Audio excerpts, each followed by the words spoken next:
ওমরা করলে কি কি লাভ হবে? এক নম্বর, ওমরা আল্লাহ তাআলা কোরআনে বলছেন তোমরা ওমরা করো, ওয়া আতিমুল হাজ্জ ওয়াল উমরা, এজন্য আমরা ওমরা করব। দ্বিতীয় নম্বর ফজিলত, নবীজি হজের আগে ওমরা করছে, এজন্য আমিও ওমরা করব।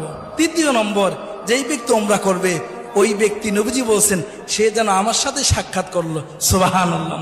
চতুর্থ নম্বরে ওমরার ফজিলত, যেই ব্যক্তি ওমরা করবে নবীজি বলছেন আমি তাকে সুপারিশ করে জান্নাতে নিয়ে যাব, সুবহানাল্লাহ।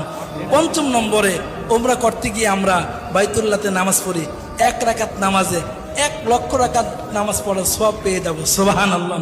6 নম্বর ফজিলত হলো দুনিয়াতে থেকেই জান্নাতি জিনিস এর মধ্যে চুমা দেওয়ার সুযোগ হয়, যেটা হলো আসওয়াদ পাথর, হজরে আসওয়াদ, এর মধ্যে চুমা দেওয়ার সুযোগ হয়। 7 নম্বরে, ওমরা করলে জিন্দেগির গুনাহ মাফ হয়ে যায়। 8 নম্বরে, ওমরা করলে দোয়া কবুল হয়। 9